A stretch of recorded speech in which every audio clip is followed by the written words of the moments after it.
பைக்ல வேகமா போனாலும் மெதுவா போனாலும் ஒரே மாதிரி மைலேஜ் கிடைக்குமோ கிடைக்காதோ. ஆனா அல்ட்ரா டியூரா ஃபிளேம்ல அதிக வெப்பத்துல சமைச்சாலும் எத்தனை பர்னர்ல சமைச்சாலும் 70% எரிவாயு சேமிக்கும். வேகமாவும் சமைக்கலாம், காசு மிச்சம். Ultra டியூரா flame. இவங்க அப்படி பண்ணிருந்திருக்கணும், போலீஸ் பார்த்துருக்கணும், இப்படியெல்லாம் இன்னொருத்தர் மேல நம்ம தூக்கி பழிய போடாம நீ என்ன பண்ணீங்க. எல்லாருக்கும் குழந்தை இருக்கு, எல்லாருக்கும் ஃபேமிலி இருக்கு, எல்லாரும் வீடு இருக்கு. ஸோ இங்க என்னென்ன நடக்குது சொசைட்டியில் நமக்கு தெரிய வருது. ரொம்ப கொடுமையான ஒரு விஷயம். என்ன அதுக்கு அதை பத்தி நம்ம என்ன சொல்றதுன்னா ரொம்ப தப்பான ஒரு விஷயமா இருக்கு. நிறைய படங்கள் பண்ணதுனால சில விஷயங்கள் சொல்றோம். இந்த படத்துல இது வந்திருக்கு, இந்த மாதிரி நான் பண்ணிருக்கேன்.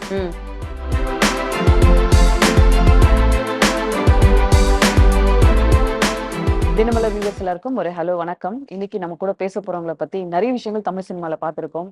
கிட்டத்தட்ட 200 படங்கள், 32 வருஷமா ஆக்ஷன் கிங் அப்படிங்கிற பேரோட எப்பவுமே வாழ்ந்துட்டு இருக்க ஒரு மனுஷன்.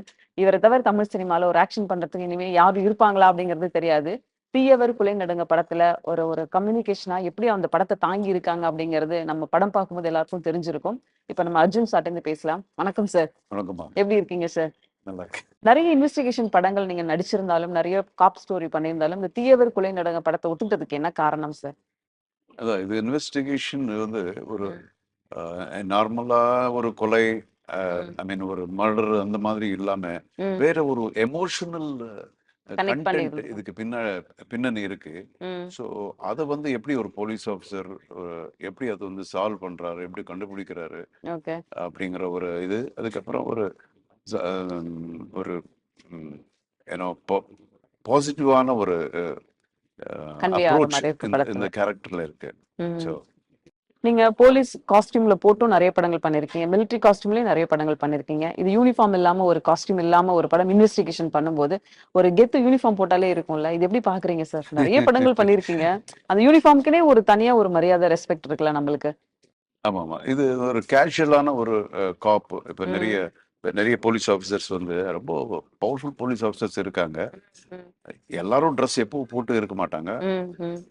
அந்த ட்ரெஸ் போட்டாதான் அதை பத்தி சிந்தனை அப்படிங்கிறது கூட கிடையாது. வீட்டுக்கு போனதுக்கு அப்புறம் கூட போலீஸ் ஆஃபீஸர்ஸ் அதான் சிந்திச்சுட்டு இருப்பாங்க.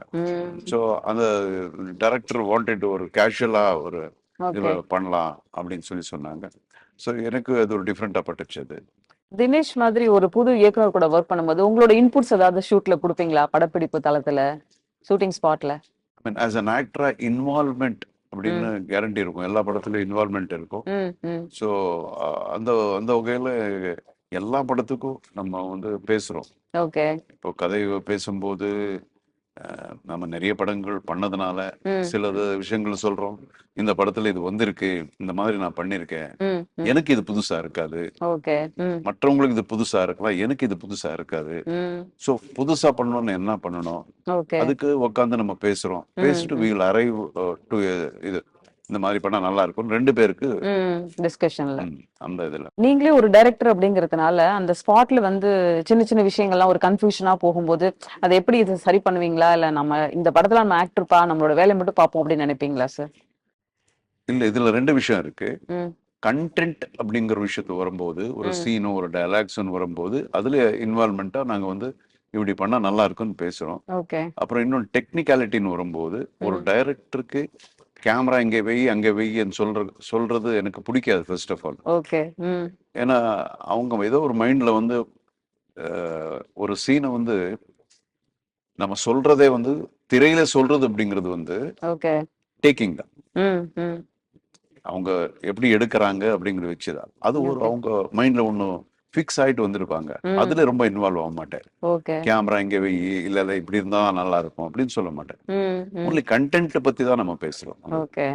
விஷால் ஃபாதரோட உங்க ப்ரொடக்ஷன்ல ஒரு ரேப்போ இருந்திருக்கு. திடீர்னு நாங்க ஸ்கிரீன்ல பார்க்கும்போது உங்க அப்பாவா நடிக்கும் போது அது எப்படி, கதை எழுதும் போதே ஒரு டைரக்டர் வந்து அப்பாவா விஷாலோட அப்பா நடிக்கிறாங்கன்னு சொல்லியிருந்தாங்களா? எப்படி நடிக்கிறதுக்கு முன்னாடி ஒரு 2 days முன்னாடி சொன்னாரு, இந்த மாதிரி ஜி.கே. ரெட்டி சார் பண்றாரு அப்படின்னு. அவரு வந்து ரொம்ப வருஷமா எனக்கு தெரியும். Is a wonderful person, very great gentleman. So அவர் வந்து ஃபாதரா நடிக்கிறாருன்னு சொன்னாங்க. ஸோ எனக்கு ஒரு தமாஷா தான் இருந்தது. Okay. But it was nice. Okay. புது இயக்குனர்கள் இப்ப தமிழ் சினிமால நெறைய படங்கள் பார்த்திருப்பீங்க. நியூ டைரக்டர்ஸ் பத்தி உங்களோட ஒப்பீனியன் என்ன? எப்படி என்ன மாதிரி கதைகள் கொண்டு வராங்க? எப்படி வொர்க் பண்றாங்க சார்? ஆமா, இப்போ சேஞ்ச் ஆயிட்டு இருக்கு. த வே தே திங்க் ம். And the way they present the picture இதெல்லாம் ம். மாறுது. அண்ட் இப்போ டெக்னிக்கல் திங்ஸ் நிறைய இப்போ டெக்னாலஜி வளர வளர டெக்னாலஜி இது வந்து கொஞ்சம் இம்ப்ரூவ் ஆயிடுச்சு. வேற என்னென்னமோ புதுசா புதுசா வருது. ம். ஸோ அந்த டெக்னாலஜியை வந்து எப்படி யூஸ் பண்ணிக்கணுங்கிற விதத்துல okay. Way of telling different ஆயிடுச்சு. கொஞ்சம் ஃபாஸ்ட் ஆயிடுச்சு. பேஸ் ம். ம். ஃபாஸ்ட் ஆயிடுச்சு. ஓகே. அண்ட் இன்னைக்கு இருக்கிற ட்ரெண்டுக்கு சொசைட்டில ஒரு ட்ரெண்ட் ஒன்று ம். போகும். ம். அதெல்லாம் எடுத்துட்டு அவங்க பண்றாங்க. ஸோ நல்லா இருக்கு. புது டைரக்டர்ஸ் கூட ஒர்க் பண்ணும்போது ஓகே. நாங்க கூட நிறைய அப்டேட் பண்ணிக்கலாம். ஈஸி டு அப்டேட்டிங் தான் நான் ரொம்ப நம்புறேன் லைஃப்ல. ஓகே. ஸோ என்னதான் நமக்கு இது தெரியும் தெரியும் நம்ம நினைச்சாலும் நமக்கு தெரியாத விஷயங்கள் ஏகப்பட்டது இருக்கு. ம். ம். அந்த வகையில I love to get updated. உங்களோட எக்ஸ்பீரியன்ஸ்க்கு ஒரு கதை கமிட் பண்ணும்போது இது யாரு ஹீரோ, எனக்கான வேல்யூ என்ன இருக்கு, ஸ்கிரீன் ஸ்பேஸ் என்ன இருக்கு அப்படின்னு தான் ஒரு ஹீரோ பார்ப்பாங்க. பட் ஆனா இந்த படத்துல ஐஸ்வர்யா இருக்காங்க, நீங்க இருக்கீங்க, இன்னொரு ஹீரோ இருக்காங்க. இந்த மாதிரி கண்டென்ட்டே நிறைய பேசுது. அப்படிங்கும்போது எப்படி எந்த கான்ஃபிடென்ட்ல இந்த கதையை கமிட் பண்ணீங்க சார்? இல்ல, நான் ஃபர்ஸ்ட் 2 ஆங்கிள் படம் பார்க்குறேன். ம். ஒண்ணு வந்து அஹ், சரி என்ன கூப்பிட்டுட்டு இருக்காங்க, எனக்கு என்ன இருக்கு இதுல பார்க்குறேன். ஓகே. ம். ஸோ அது அது ஃபர்ஸ்ட் ஓகே, இந்த கேரக்டர் இப்படியா ரைட். டோட்டாலிட்டி என்ன ம். ஃபுல் இதுல யார் யார் நடிக்கிறாங்க அப்படிங்கிறத விட ம். யார் யார் கேரக்டர் எப்படி இப்படி எல்லாம் இருக்கு. ஓகே. ஸோ இந்த இப்படி இதெல்லாம் இருந்தால் இந்த படத்துக்கு ஹெல்ப் ஆகுமா. ம். ம். எல்லாம் ஒரு பில்லர்ஸ் மாதிரி தான் ஒவ்வொரு கண்டிப்பா. கேரக்டர்.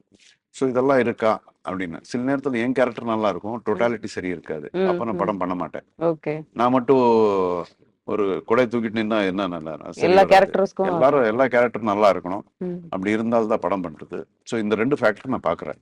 இந்த படம் ஆக்சுவலி ஒரு குழந்தைய பத்தி பேஸ் பண்ணி ஒரு கதையா கொண்டு வந்திருக்காங்க. கிளைமாக்ஸ் சீன்ல வரும்போது அது அழகா ரிவீல் பண்ணிருக்காரு. பர்சனலி உங்களுக்கு 2 குழந்தைங்க, டாட்டர் இருக்காங்க. சோ அதை எப்படி கனெக்ட் பண்ணீங்க சார்? இல்ல கேரண்டி குழந்தை இருந்தாலோ குழந்தை இல்லாதவங்களுக்கும் ம். இது வந்து ஒரு ரெஸ்பான்சிபிளான ஒரு விஷயம்தான். ஓகே. நமக்கு பார்க்குறோம்ல, இது வந்து இட்ஸ் நாட் ஒரு ஏலியன் மாதிரி கிடையாது. ம். ம். எவ்ரிடே நம்ம பார்க்குறோம். எல்லாருக்கும் குழந்தை இருக்கு, எல்லாருக்கும் ஃபேமிலி இருக்கு, எல்லாரும் ம். வீடு இருக்கு.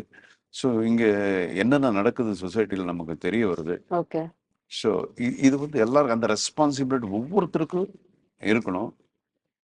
அண்ட் பேசிக்கலாக இப்போ நாங்கள் வி ஹேவ் ம். நீங்கள் சொன்ன மாதிரி குழந்தைங்கள இருக்கும்போது நமக்கு இன்னும் அதனுடைய உணர்வு ஜாஸ்தி தெரியுது. ஓகே. இதெல்லாம் இப்படி இருக்கக்கூடாதுன்னு நிறைய பேச முடியாத ஜனங்க படம் பார்க்கணுங்கிறதுக்காக தான் சிலதெல்லாம் கம்மியாக பேசுறது. ஓகே.